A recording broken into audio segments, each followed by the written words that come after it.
Good evening, everyone, and thank you for joining us. I'm Terry Davis, the Executive Director at Vision Forward, and I'm so thankful that you have decided to join us and spend this hour with us to learn more about this very important topic. The information you're going to be hearing about tonight is so critical and important to the future of our country and to the future of all of us individually. It's even more important for people who are dealing with vision issues, no matter what level of vision loss, that they need to be heard and they need to exercise their right to vote. It's critical at this time in our world. And so tonight I'm asking all of you who are on this call with us to be part of the solution, to make your voice heard, to take the opportunity to make a difference and to help make your vision for the country a reality. Voting is a right, and throughout our lifetime, so many people have risked their lives throughout the world to ensure that people have the right to vote. And all of the people before us who have worked so hard to ensure that women, men, people of all ages and races have the opportunity to vote. So tonight, your challenge is learn, absorb the information, and make a pact with yourself that you will go out and you will vote this election. And if you haven't filled out the census information already, please don't forget to do that as well. You're going to learn and hear from people the importance of voting and representation from voters who are blind or visually impaired and their experiences. You're going to know the rights on how to advocate. We will have a Q&A section that you can type in the chat and also raise your hand, but we'll keep those questions and we'll answer them towards the end of our session during the Q&A time so that we can be sure to uncover all the important details that are going on this evening. Each presenter as they go through this evening will introduce themselves. And again, thank you for joining us. And now I'd like to turn it over to Barbara Becker.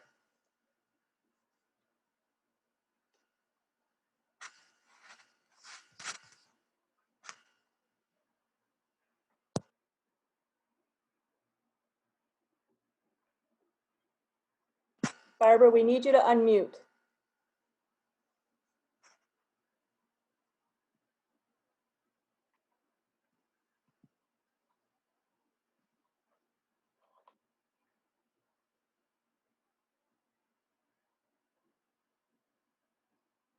Thanks everyone for your patience with the technology. I'm Barbara Beckert with Disability Rights Wisconsin and the Wisconsin Disability Vote Coalition. Thank you, Terry, and all of the partners who made this evening possible. I'm so glad to be here with all of you to ensure that people with vision loss have a successful voting experience this fall.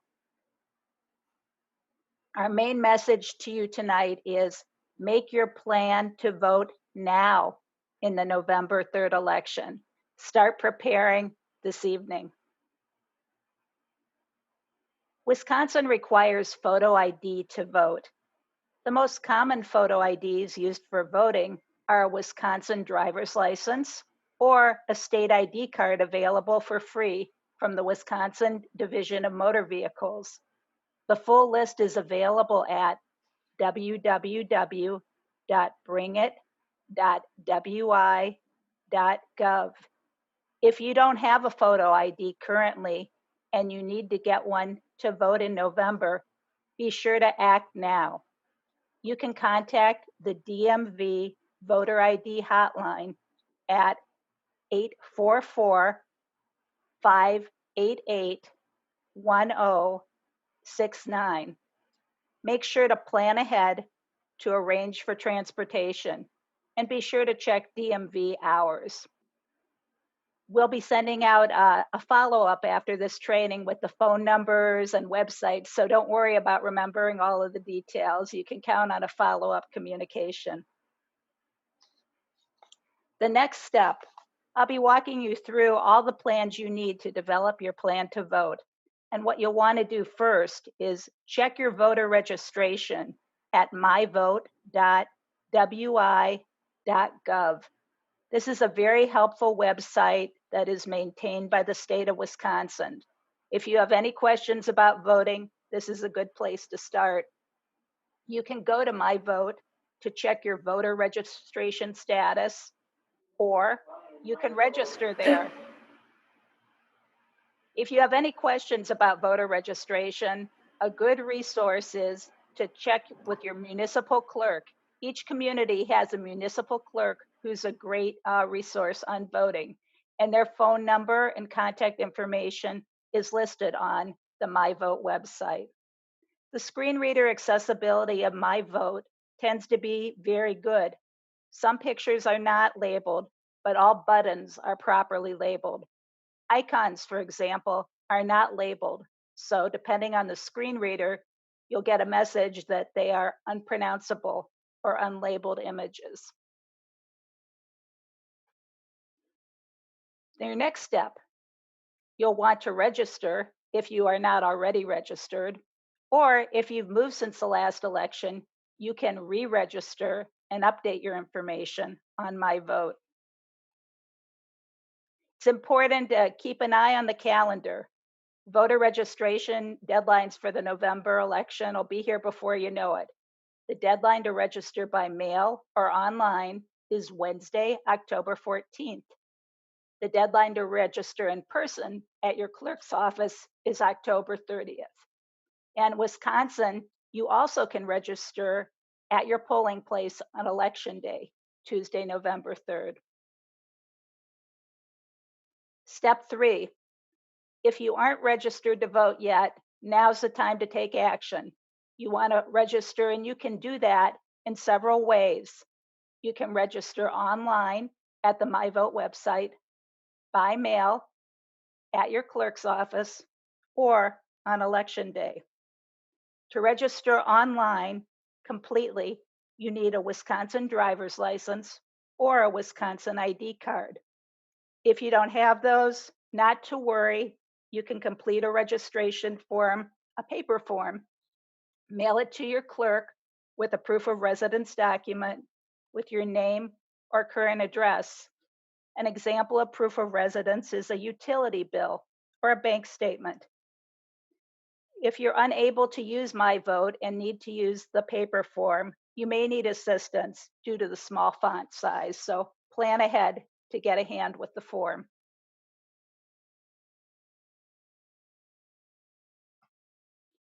After you've completed registration or made sure that your registration is current, you may want to consider voting absentee. Many people with disabilities vote absentee because they like the convenience of not worrying about transportation. But this year, because of COVID-19, more people than usual are choosing to vote absentee. One thing you should be aware of is that Wisconsin does not currently have a screen reader accessible absentee ballot. Many states do have this option, and those of us who are advocating on voting rights in Wisconsin are advocating for that to change. We hope Wisconsin will have an accessible absentee ballot in the near future. But at this point, you don't have that option. So there are a few ways you can request an absentee ballot. You can do it online, by mail, by email, or in person. If you're doing it online, you'll go to the website you keep hearing about, mvote.wi.gov. You can use your smartphone to take a picture of your photo ID, your Wisconsin ID or driver's license, and upload it with your application. Uploading the picture of the ID can be tricky. Many voters who are blind or visually impaired will need assistance with this process, so plan ahead to have a friend or family member assist you. If you can't register online, by mail is also an option. You can mail your completed absentee ballot request to your clerk with a copy of your photo ID. Another option is email. Email your clerk to request an absentee ballot, include your name, your voting address, and a copy of your photo ID.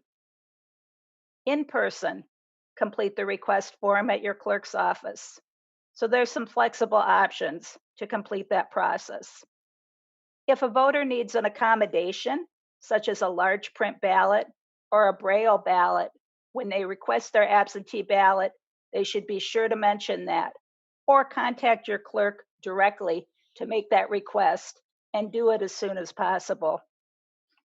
Another tip if you're voting absentee, if you're a voter with a disability who is indefinitely confined because of age, illness, infirmity, or disability, you may select that when requesting an absentee ballot. Indefinitely confined does not mean that the voter is homebound and can never leave the residence. This option is for voters who meet those conditions and have a hard time getting to their polling place due to age, illness, infirmity, or disability. An indefinitely confined voter automatically receives an absentee ballot for every election, and in addition, they are not required to provide photo ID. The deadline for absentee ballots is something to be aware of as well. The legal deadline is October 29th at 5 p.m., but that's just a few days before the election. So please don't wait until October 29th to request your absentee ballot. We feel that if you make your ask by October 20th, you can be pretty confident you'll get your absentee ballot in the mail and have enough time to return it. But again, we encourage you to act as soon as possible. If you want that absentee ballot, make the request tonight or tomorrow or the next day. Don't wait. Once you have your ballot, you want to make sure that you're an informed voter. So we've shared a few resources to learn about the candidates. The Disability Vote Coalition is a nonpartisan coalition. So these are all nonpartisan sites. Vote411.org is from the League of Women Voters. Ballotpedia.org and WisconsinVote.org are all sites you can go to learn about the candidates. They list the candidate websites. They may tell about forums or other informational events that are coming up. And make sure that you think about your questions and what you want to know about from the candidates. You may have an opportunity to share a question at a candidate forum.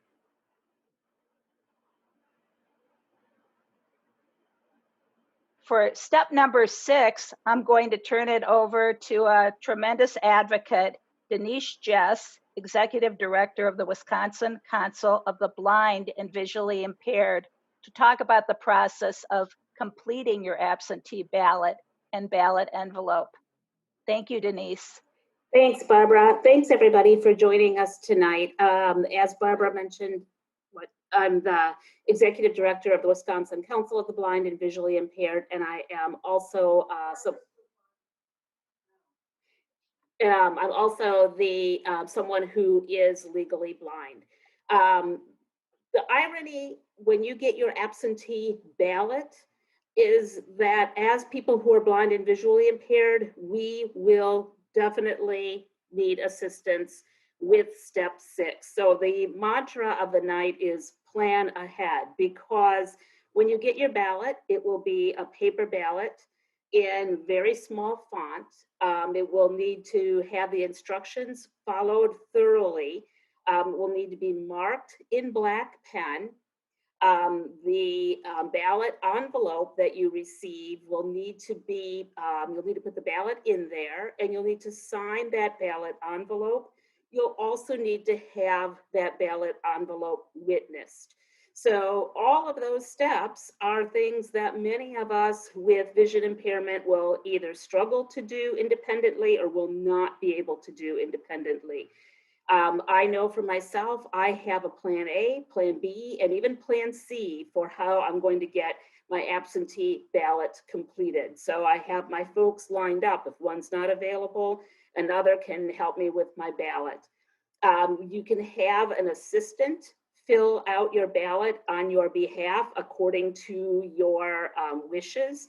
And I would highly, highly encourage you to choose someone to do that assisting that you trust implicitly, so that you know your ballot is marked according to your desires.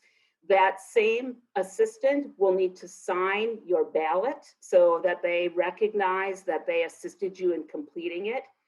that assistant can also be your witness. So they can serve both roles. So they will need to, as your witness, also sign the ballot envelope, put their address on it as well, and you will need to sign that ballot envelope as well using a signature guide or other tool if that is helpful to you. Your witness and your assister needs to be someone over the age of 18 and needs to be a US citizen. Once you've done all of those steps, and again, plan ahead, have your different people in the queue that you trust, that you also know are people who are COVID safe as well to limit your exposure, then you can put that envelope, ballot in the envelope and prepare to send it back.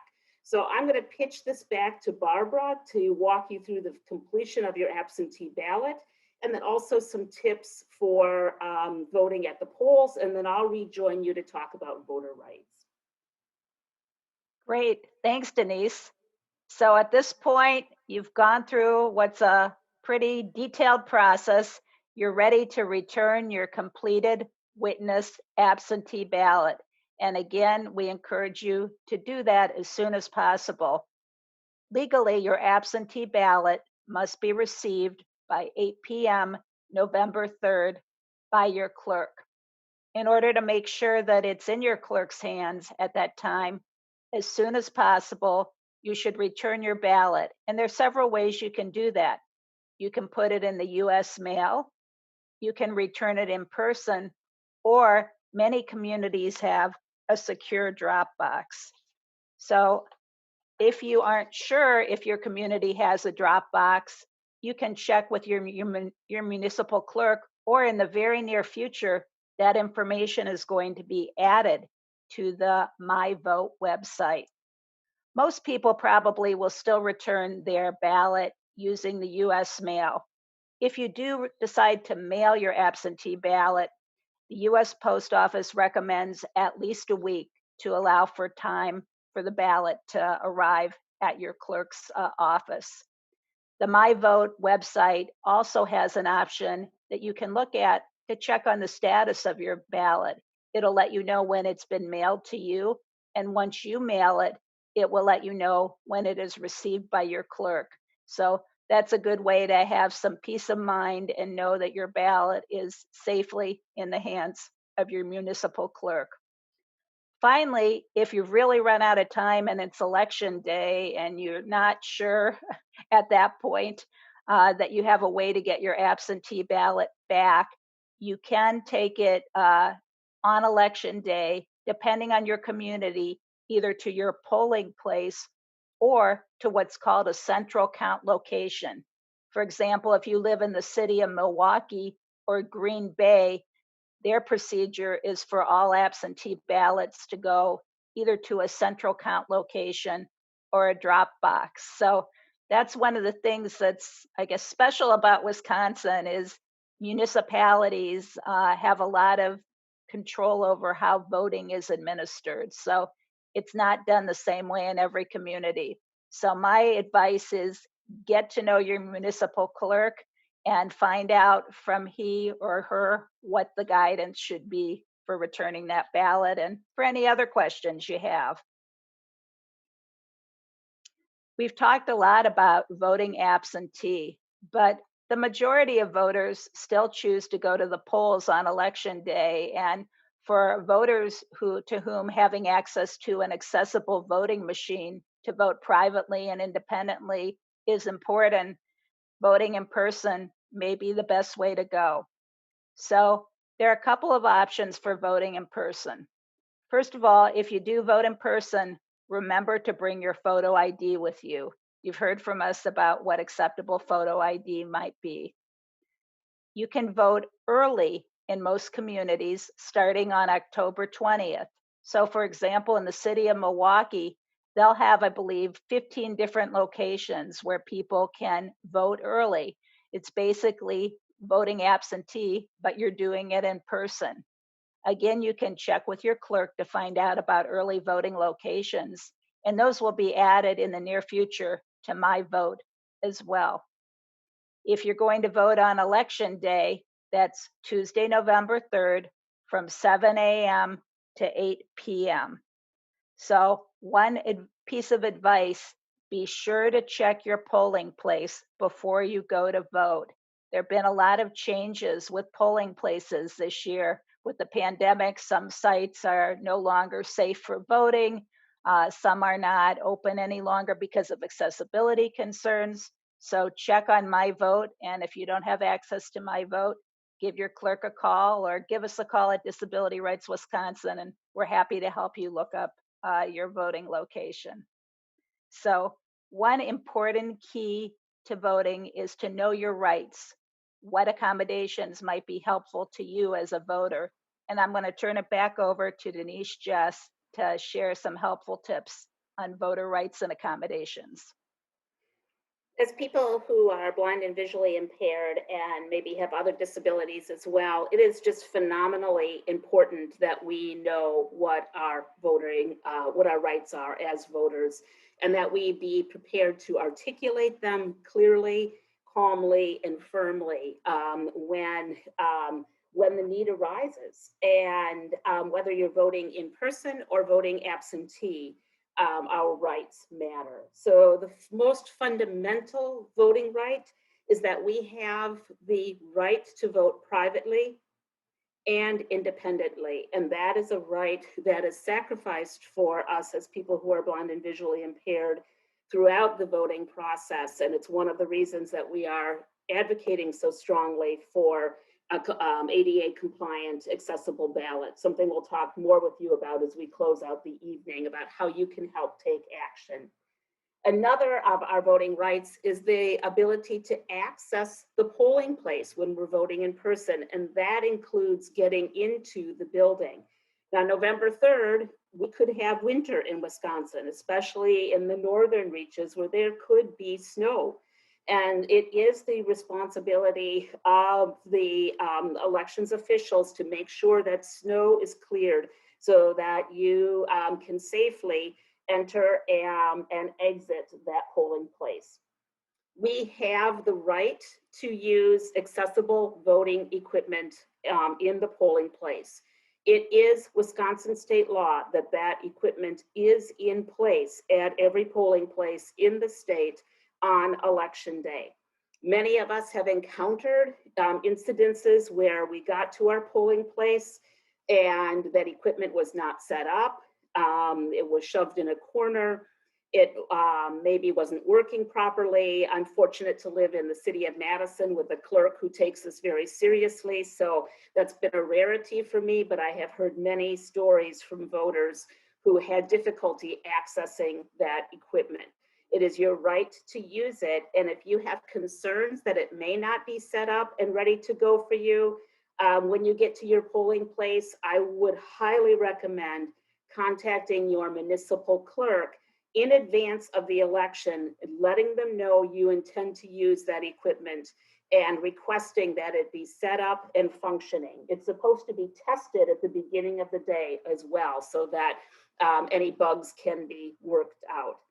The law does not require that that voting equipment is set up for in-person absentee voting, however. So in many places in the state, municipal clerks even do early voting in their homes. So don't anticipate that that equipment will be ready for you if you're voting in-person absentee. Again, you can call your clerk's office and find out about early voting.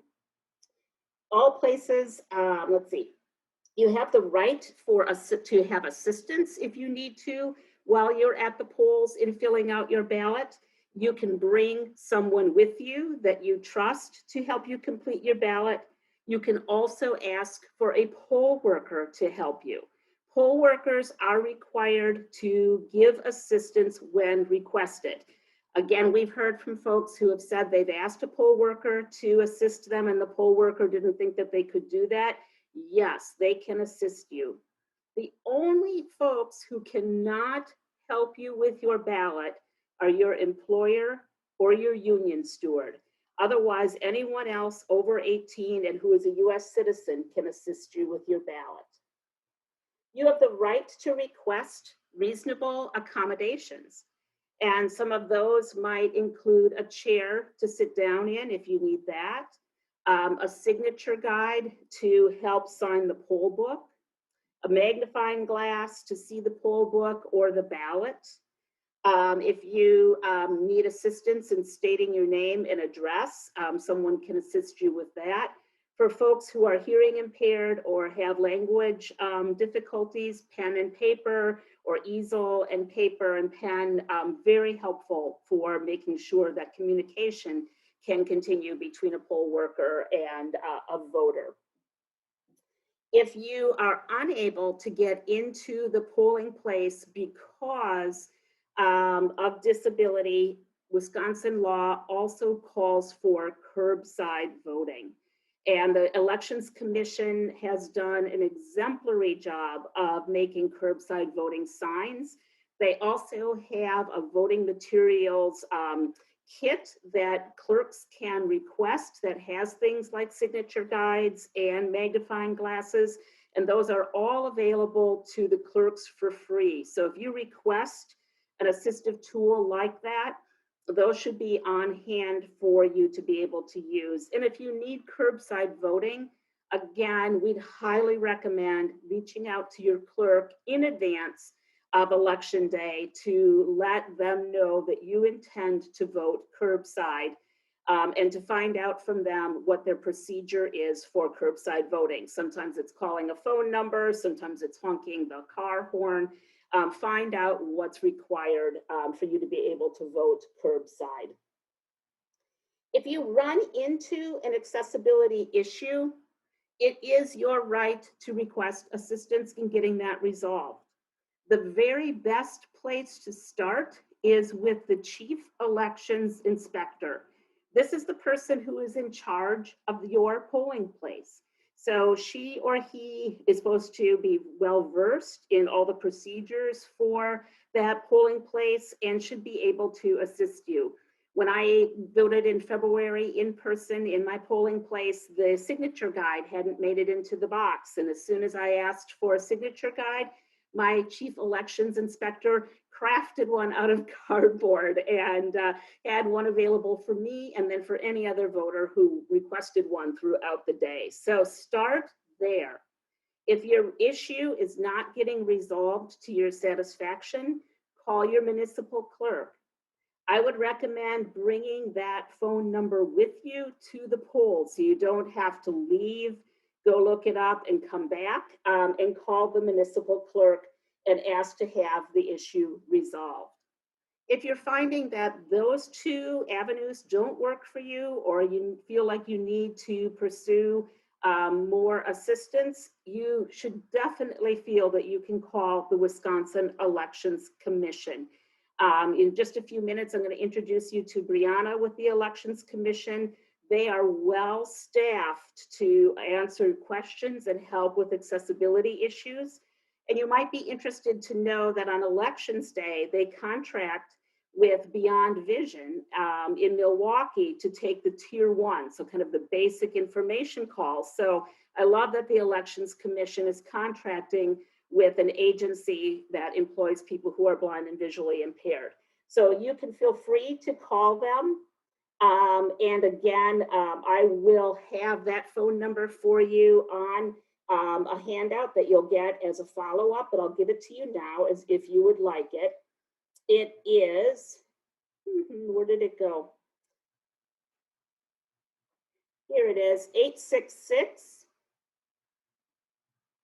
866-868-3947 for assistance. And lastly, you can reach out to the Disability Rights Wisconsin voter hotline, and folks there can also help work through accessibility issues. And that phone number is 344-347-8683. And lastly, before I turn it over to a couple other speakers, you may choose to file a complaint. And actually, I would, if you run into an accessibility issue, I would highly encourage you to file a complaint for 3 reasons. One is that you're advocating for yourself. So you are helping to make sure your vote is cast and counted. You are advocating for others. So by you coming forward, you may be paving the way for someone else to have greater ease in casting their vote. And you are educating elections officials on the importance of the disability vote and on being really clear about what our needs and rights are. So I'd highly encourage you to file a complaint. Again, the Elections Commission is an outstanding support for filing those complaints. You can visit their website. And Brianna, with the Elections Commission, has created an outstanding drop-down menu, which is screen reader accessible for filing an accessibility concern. That first time that we've actually been able to use that. So please use those resources if you have issues about accessibility and want to make sure that they are flagged for people to be able to make changes and positive changes at your municipality. We have a great story of voter advocacy from a voter with vision loss. And so I want to turn it over to Danita, a Milwaukee voter who has a powerful story to share about her experience in the August election and the power of her advocacy. So Danita, can I turn it to you to tell your story? Yes, thank you. Hi, I'm Danita Jackson. I am an intake specialist with Disability Rights Wisconsin. And I had an experience in August where I voted at the primary, and I went to a location and they only had one pair of headphones available, and they had been used by a previous blind user. So I asked the section chief, do they have any more? He said, no, that was the only pair they had. And despite my reservations, I went on and voted because I wanted to go ahead and do my, cast my vote. But then I contacted the Wisconsin Election Commission and got a very good, quick response as to how they are going to remedy the situation. And it was very encouraging to see that they were responsive and listened and had a remedy. So hopefully this next election coming up, we won't have this same issue.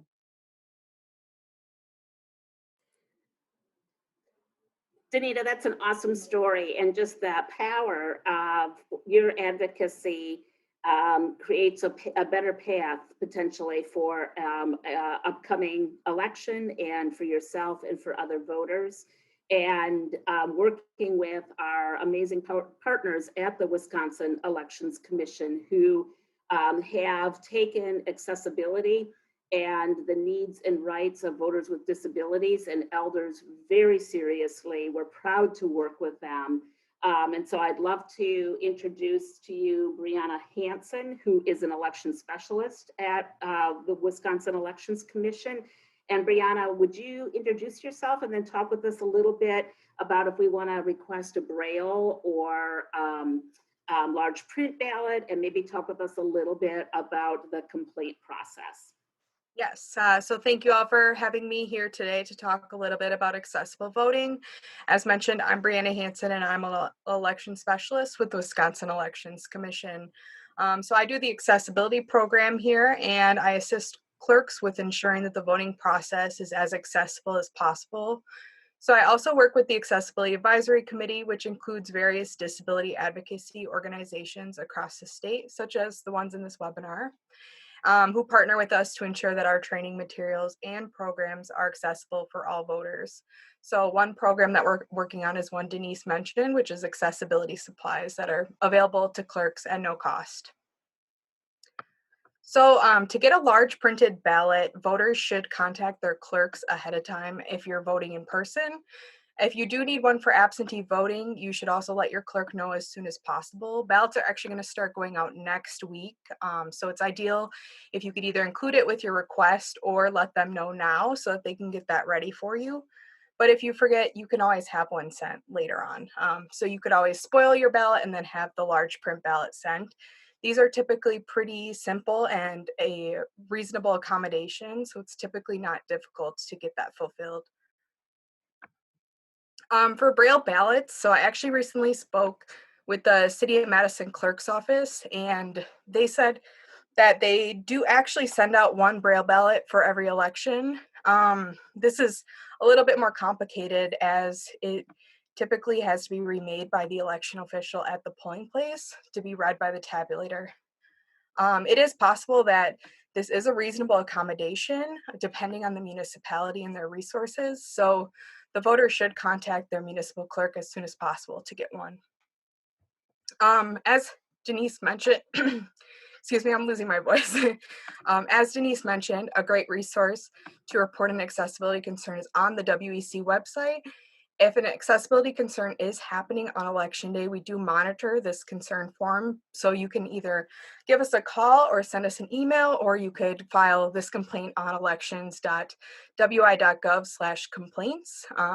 And then once again, just as a friendly reminder, electronic voting equipment must be available and turned on. And so if it's not, this is a great resource to use. So you could send us an email, or you could give us a call or file a complaint on our website to get all this done.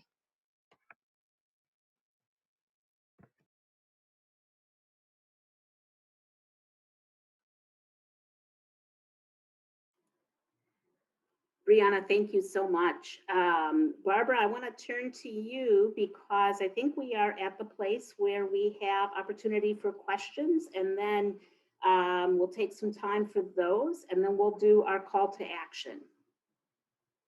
Yes, thank you, Denise.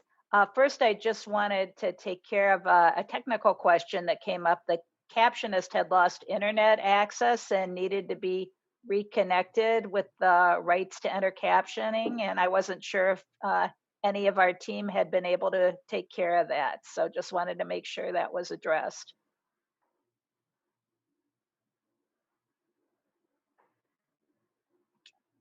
Taking care of that right now. It's taken care of. I'm back up and running. Sorry, everybody. Very good. Thank you so much. So we encourage people to put additional questions in the Q&A or chat. So the first question is, how can we watch this video later on? Could you email a copy of the video or a link? So I believe that the video is going to be available both on Facebook because it's being shared through Facebook Live, but I think it's also being recorded in Zoom. So if someone could from Vision Forward could address that, that would be great. I can go ahead and address it so that folks don't have to unmute. It will be uploaded to both the Vision Forward YouTube channel and to the Wisconsin Council of the Blind and Visually Impaired's YouTube channel. So we will be sending out a follow-up to this webinar that'll have a survey on it and some additional resources, and should be able to include at least the Vision Forward link, and then the link for the council one will be also on our social media. Okay, thank you, Denise. So again, we invite any of the participants to include additional questions, and I'm going to, in the meantime, provide some additional information. I know one question that we often hear from people is, what are some reliable websites where you can get information about voting? So I just wanted to do a little commercial for the Disability Vote website, disabilityvote.org. We have a wide array of fact sheets as well as videos. We work very hard to make sure that all of our print materials are screen reader accessible and are good size font, and also that our videos address audio descriptions. So that's something that, you know, we continue to learn and grow, and really appreciate our coalition partners, including Denise, who's been such a great teacher and educator, who help us to make sure that our materials are as accessible as possible. So Right now, we've got an updated fact sheet about absentee voting. So check out disabilityvote.org and you can get all the details about absentee voting. If you didn't get enough information tonight, we've got a lot of detail to share with you. We've got information as well if you want to educate the candidates about disability issues. We've got candidate questions as well as a whole packet of disability issue information from transportation to special education, all the different issues that a candidate might need some education on. And we also have a wide array of videos. One video that would be a good complement to what we've talked about tonight is Know Your Rights. And it gives you the highlights about accommodations and accessibility. So encourage you to check those out. All right. Here's a question right now. Will the ballot be online for We Can Vote? So I think that that questioner is wondering if the ballot is available electronically. So maybe that's a good question for you to address, Denise. Sure. So the ballot will be viewable online at mvote.wi.gov, so you can preview your ballot and know what's on it. And if there's races you're not familiar with, it gives you time to do some study and learn about the candidates or the particular races. In Wisconsin, I think I'll do this now. In Wisconsin, as Barbara and I have both mentioned, we do not, as of yet, have an electronic ballot that can be completed, printed, or submitted to elections officials. So we do not have an ADA compliant ballot. Which is deeply concerning to those of us who are voting advocates because it diminishes our ability to vote privately and independently, and is particularly problematic during a pandemic when many people are being encouraged to vote by mail. So while you can view your ballot, you can't mark it as of yet. We have been working to try to figure out what our backdoor methods might be to be able to email ballots to people upon request and have them be completed using a screen reader and printed. Right now, the law does not allow for that, and court orders have diminished the possibility of that. There is a pending lawsuit filed by our friends at Disability Rights Wisconsin, noting that we do not have an ADA compliant ballot. As of this evening, that lawsuit has not been ruled upon yet, but we're continuing to work in the background to make an accessible ballot so that if the courts act in our favor, we could be able to get those ballots out to folks potentially. What we want to ask of every single person on this call and anyone that you come in contact with is to start really educating the people in your network, including your elected officials, about the importance of an accessible ADA compliant screen reader, magnification, accessible absentee ballot so that one could be emailed to you. We could fill it out independently and privately, print it, mail it back to the clerk, and have our vote cast. So we want to invite you to reach out to your legislators in Wisconsin, your Wisconsin Assembly person and your Wisconsin State Senator, and let them know about this issue, how it impacts you. Not only do you not get to vote privately and independently, you also have to trust the person who's filling out your ballot, that they're filling it out according to your wishes.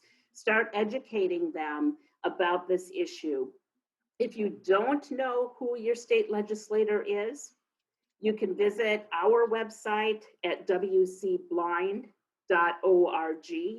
and go to our advocacy page, and we have a legislator lookup tool there that you can use for finding out who that is. contact them, educate them about this issue. Ask them about it before you vote. Would they support an accessible absentee ballot in Wisconsin? And look at their response and consider that response when you are casting your ballot in November. And then as we move into a new legislative year, we'll be petitioning the state legislature to change the laws in Wisconsin so that we stand a better chance of having an ADA compliant ballot. So you may have asked a bigger question, or your question might not have wanted that big of an answer, but that's the answer I'm going to give you. You can view it, but you can't vote it. Thank you, Denise. I'm gonna give the next question to Brianna to ask. This is a question from Jim. If I vote absentee in person, do I still need a witness, or does the city clerk serve that purpose? Yeah, so the city clerk and or their deputy will be serving that purpose for you. So they're actually going to do that there. So even if you brought somebody with you, the clerk or their deputy would still do that. Okay, great. Question.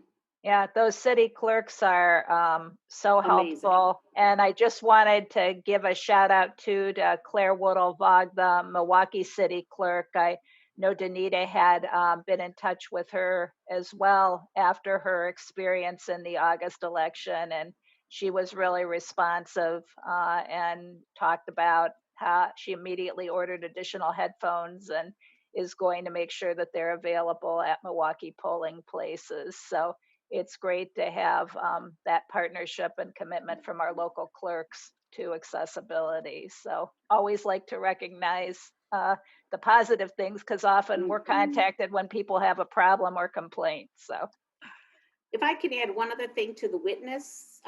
So, Jim's question focused on the witness voting in person absentee.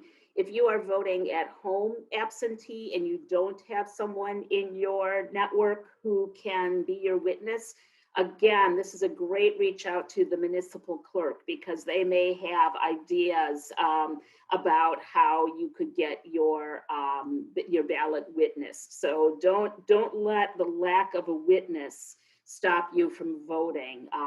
Do a reach out and see who might be able to help you with that. Another great reminder about witnessing is that they don't have to be in the same room as you. So you could have somebody witness through a window or over FaceTime, as long as they're able to come and sign that later. That would be acceptable. I know this comes up a lot with COVID, so there are safe ways to still get your ballot witnessed, even if you don't live with somebody. Oh, great, Brianna. Thanks, Brianna. Just one more tip as well is some communities are providing witnesses at drop boxes, but if you are taking your absentee ballot to be witnessed somewhere else, make sure that you do not seal it, because the person who witnesses your absentee ballot is actually supposed to see you complete it and put it in the envelope and seal it. And sometimes people go through that whole process and seal it before having it witnessed. So we have a hand up from Stephen. Stephen, did you have a question?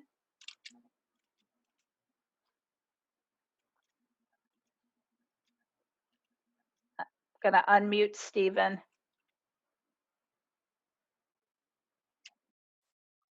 I think I can unmute Stephen. Okay, I think I got it. Can you hear me? Yes, we can. Thank you. Okay, great. Let's say you request an absentee ballot. I've gotten the absentee ballot for the last 2 elections, so I'm assuming that I'm going to get it for this one, and I know I can check that on my vote. I use it. But okay, so you get the absentee ballot, but then when it comes to election day, you decide, no, I'd really rather use the accessibility at the polling place, and you have a chance to go. Would you bring that absentee ballot with you, or could you just discard that absentee ballot and just go to the polls? That's a great question, Stephen. I'm going to make sure you get the official answer from the Wisconsin Election Commission. So take it away, Brianna. Yeah, that's a really good question. So if you decide that you don't want to vote that absentee ballot, you can absolutely just you could rip it in half and recycle it and then go in person. The one thing to keep in mind is if you do mail that absentee ballot back in, it no longer beat your ballot to the poll. So you'd either have to spoil it ahead of time, or that would be your ballot. But absolutely, you can go in person. The poll workers will just simply say, did you return the ballot?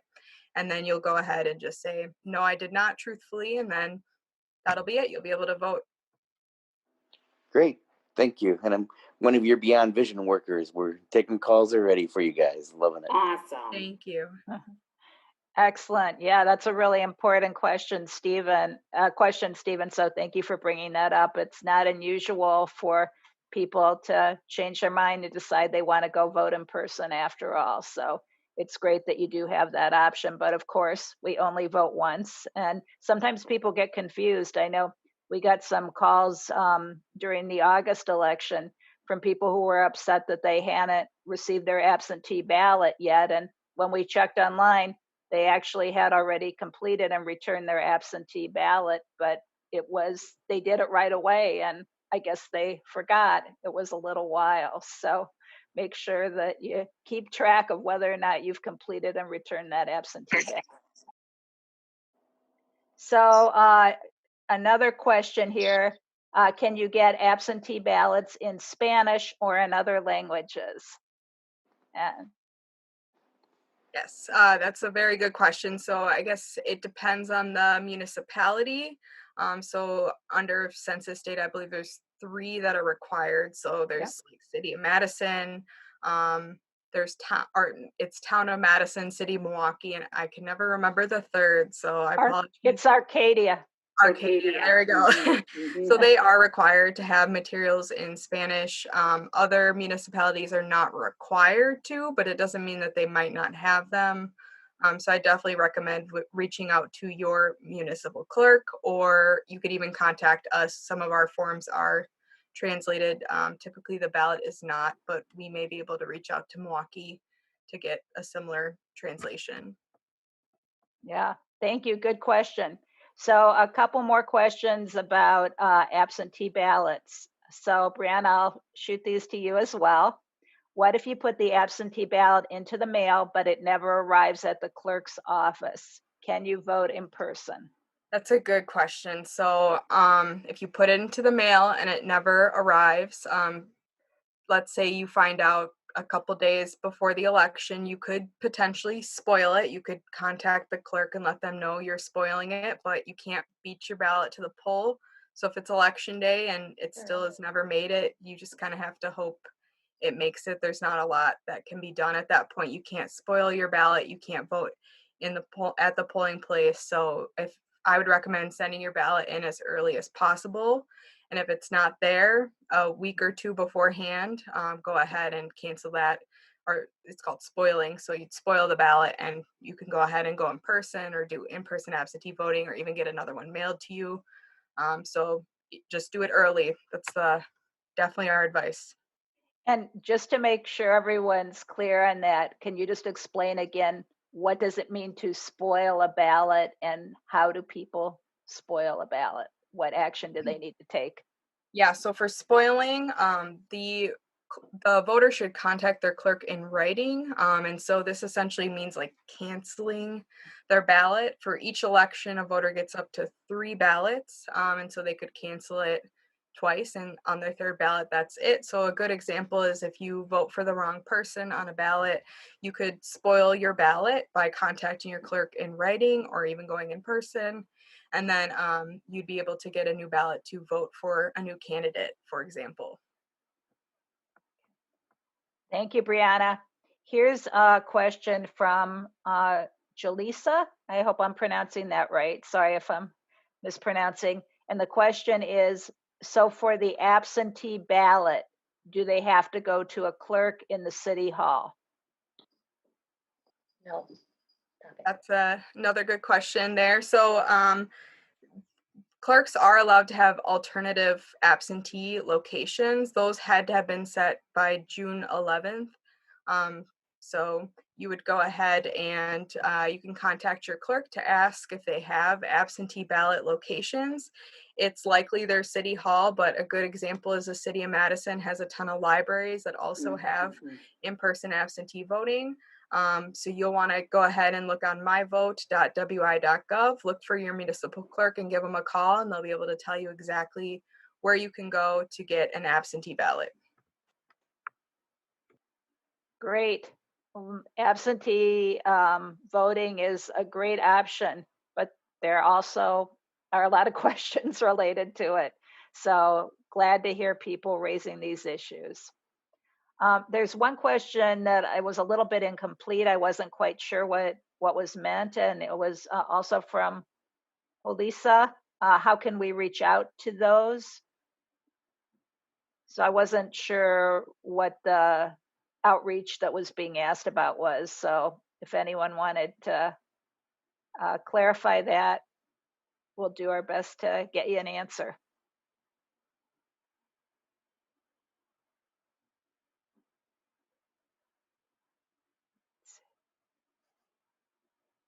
Well, a couple more questions in the meantime. So it sounded like Denise already answered that question. So great, we covered that. Another question, are the library and school going to be open for voting?